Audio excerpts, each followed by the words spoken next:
El día de hoy iniciamos el tercer bimestre de nuestro año lectivo. Espero que sea muy productivo, al igual que fue el segundo bimestre. Hoy vamos a empezar con nuestro primer tema, que es cuadriláteros, para luego trabajar unidades de longitud y de superficie y más adelante poder calcular perímetros y áreas. ¿Listo? Acá les dejo el número del celular del coordinador Fernando Osorio, él es el coordinador académico, por si necesitan preguntarle a él, gestionar alguna situación, a petición de varios niños que me pidieron el favor de darles ese número. Recuerden lo importante que es, lindas, hacer el seguimiento en Classroom y en WhatsApp, sobre todo en Classroom para las niñas que lo utilizan, porque en muchas ocasiones se mandan mensajes, se pide que corrijan tareas y no se recibe respuesta. Es importante que siempre que enviemos un trabajo lo marquemos. Hemos tenido mucha dificultad porque no sabemos de quién son los trabajos.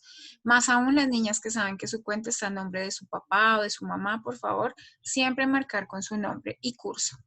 Seguiremos publicando nuestras notas cuando las tengamos para que todas tengan claridad de cómo va su proceso. Les pedimos que por favor sean muy cumplidas con las actividades en plataforma, cumplir los tiempos, con la asistencia a clase. Las niñas que no se pueden conectar vía Zoom, por favor revisar la plataforma, ver los videos, hacer las actividades, pues para que haya un buen seguimiento. También les pedimos mucho orden y presentación de actividades, tareitas bien hechecitas, bien presentadas, con enunciados, con buena letra.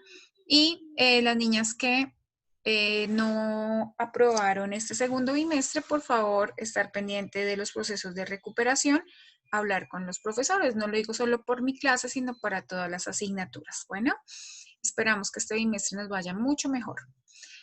¿Qué es un polígono? Entonces, recordemos que el bimestre pasado trabajamos los polígonos, su clasificación. Hoy vamos a retomar algunos elementos. Recordemos que un polígono es una figura cerrada cuyos lados son segmentos de recta. Hablamos de polígonos cóncavos y de polígonos convexos. Entonces, recordemos, un polígono cóncavo es aquel en el que al menos una de sus diagonales queda en el exterior de la figura. Aquí en este cuadrilátero moradito, en este polígono, perdón, moradito, lo podemos observar. Esa diagonal queda en el exterior. Esa es un polígono convexo. Cóncavo, perdón. Los polígonos convexos son aquellos en los que sus diagonales quedan en el interior todas. Por ejemplo, este, polígono cóncavo, polígono convexo y polígono cóncavo. ¿Listo? Cóncavo, convexo. Listo. Entonces, acá nuevamente lo vamos a recordar. Hoy vamos a mirar cómo el estudio de algunos de esos polígonos, específicamente los polígonos de 4 lados. Entonces, convexo, cóncavo, nuevamente para evitar confusiones. Acá entonces, este es cóncavo, miren, esta diagonal queda en el exterior, mientras que en este todas sus diagonales quedan en el interior de la figura. ¿Listo? Entonces, los cuadriláteros son polígonos de 4 lados, ¿cierto? Y sabemos muy bien que como son son polígonos, pues tienen características que ya hemos estudiado en los polígonos. Miremos la notación. Entonces, acá, recordemos, en un polígono es importante hablar de los vértices, ¿cierto? Los vértices son estos puntitos en donde se unen los segmentos, los lados. Entonces, ¿cómo se denotan? Recordemos, los vértices son puntos y por lo tanto se nombran con letras mayúsculas. En este caso, A, F, J y M, ¿verdad? Muy bien. Los lados son segmentos. ¿Cómo es la notación de segmentos? Recordemos. Entonces, si voy a hablar, por ejemplo, de este segmento, entonces digo que es el segmento AF y coloco una franjita, una linecita en la parte de encima. Esa es la notación. Si quiero nombrar al segmento al lado FJ, entonces coloco FJ. Si quiero nombrar este lado, Entonces colocamos que es el lado MJ. Y si quiero hablar, por ejemplo, usemos otro color de este lado. Entonces digo que es el lado AM. ¿Listo? Siempre segmentos. Ok.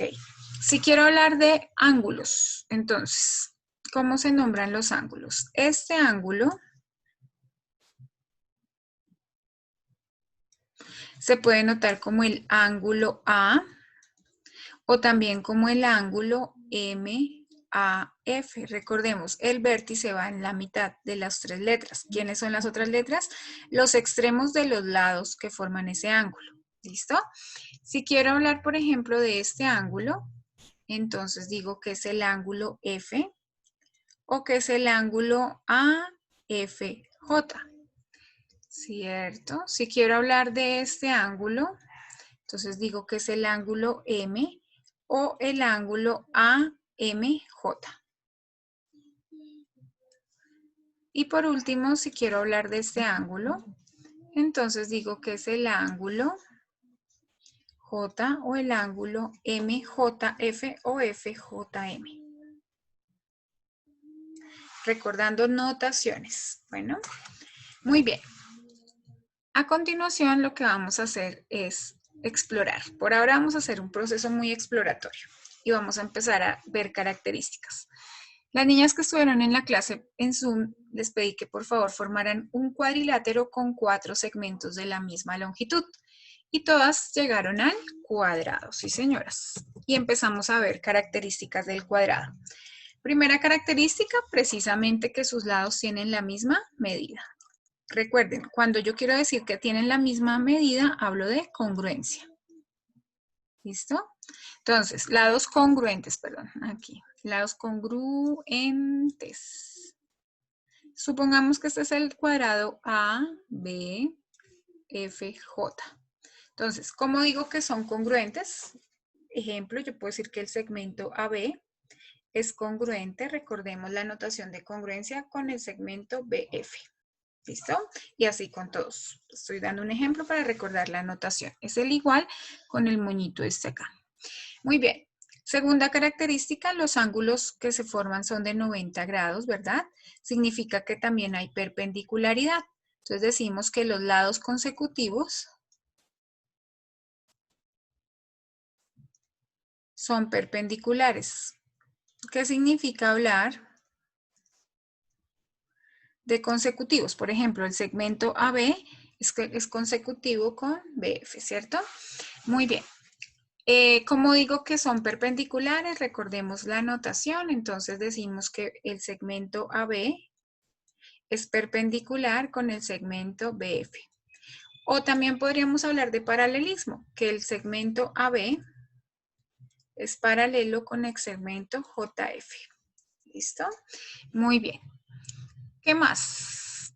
Otra característica importante tiene que ver con sus diagonales. Ojo con esto.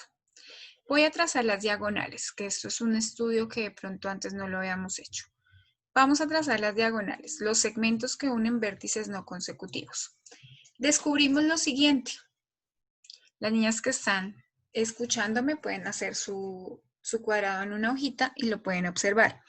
Estas diagonales miden lo mismo, son congruentes y además forman ángulo de 90 grados, por lo tanto son perpendiculares.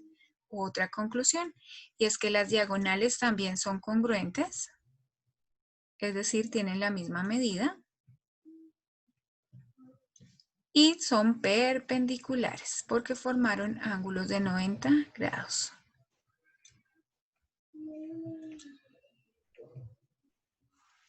Además de esto, vimos que este puntico es la mitad. Este puntico es la mitad de esta diagonal y de esta diagonal. A ese puntico se le llama punto medio. Le voy a dar un nombre. O. Punto medio. O es punto medio de las diagonales. ¿Listo? Además de eso, descubrimos que este segmento y este rojito miden lo mismo. Es decir, ¿cierto? Retomando el punto medio, o sea, esta diagonal y esta diagonal, perdón, BJ se divide en dos por el punto medio y a su vez, esta también. Entonces decimos que las diagonales se bisecan. Ojo, las diagonales se bisecan. ¿Qué significa? Que se cortan en su punto medio, o sea, en toda la mitad. ¿Listo? Muy bien, entonces, esos son como características de las diagonales. Muy bien. Fue, como ven, muy exploratorio. ¿Qué vamos a hacer? ¿Ustedes qué van a hacer en casa, por favor? Van a trazar un rectángulo. ¿Listo? Un rectángulo. Y van a mirar qué características tiene ese rectángulo, por favor. Cómo son sus diagonales, cómo son sus ángulos. ¿Listo? La siguiente clase arrancamos por ahí. De igual manera, por favor, van a consultar cómo se clasifican los trapecios.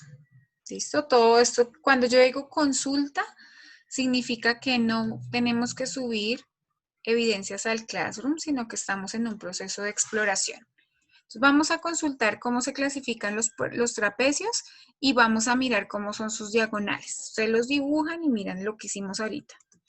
¿Cómo son las diagonales de un rombo? Pero antes de eso nos planteamos una pregunta en clase. Ojo, ¿cuál es la diferencia entre un cuadrado y un rombo? ¿Listo? Y luego de que veamos eso, miramos las diagonales de un rombo. Todas estas quedan como tareas de consulta para que lo revisemos y la próxima clase lo vamos a aclarar. Eso es todo por hoy. Muchas gracias.